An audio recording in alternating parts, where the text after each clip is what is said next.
ఉత్తానపాదుడు అనే ఒక మహారాజు ఉండేవాడు. ఆయనకు ఇద్దరు భార్యలు, సునీతి, సురుచి. సునీతి కొడుకే ధ్రువుడు. వయసు కేవలం 5 ఏళ్లు.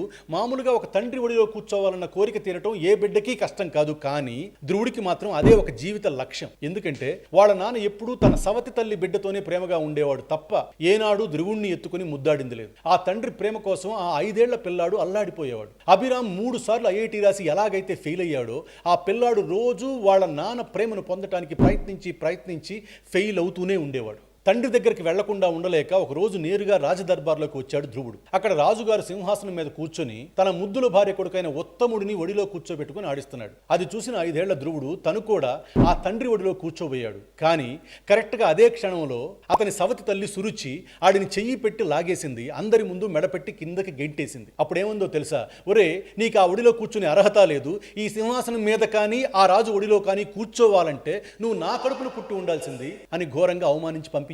చూడండి, ఓ 5 ఏళ్ల పిల్లాడికి ఎంత నరకం అది. ఏడుస్తూ తన తండ్రి వైపు చూశాడు. కనీసం నాన్నైనా సపోర్ట్ చేస్తాడేమో అని. కానీ ఆ తండ్రి సైలెంట్గా తల తిప్పుకున్నాడు. ఆ పిల్లాడికి అది మామూలు రిజెక్షన్ కాదు. ఆ పిల్లాడికి తన తండ్రి ఒడిలో కూర్చోవాలన్న చిన్న లక్ష్యం ముక్కలైపోయింది. ఎప్పటికీ తన తండ్రి ఒడి చేరుకోలేనని అర్థమైపోయింది. ఏడుస్తూ తన కన్న తల్లి సునీతి దగ్గరికి వెళ్ళాడు. అప్పుడు ఆ తల్లి తన కొడుకుని పట్టుకుని ఏడవలేదు. వాడి మనసులో పగను నింపలేదు. ఒక అద్భుతమైన జీవిత సత్యాన్ని ఆ పిల్లాడికి బోధించింది. నాన్న ధ్రువ, నువ్వు ఎన్నిసార్లు ప్రయత్నించినా ఆ తండ్రి ఒడి నీకు దక్కలేదు అంటే అది నీ దురదృష్టం అని బాధపడుతూ చీకట్లో కూర్చోమని కాదు. దాని అర్థం నువ్వు కూర్చోవాల్సిన ఉన్నతమైన చోటు, నీ తండ్రి ఒడి కన్నా 100 రెట్లు గొప్పదైన చోటు మరొకటి నీ కోసం ఎదురు చూస్తూ ఉందని అర్థం.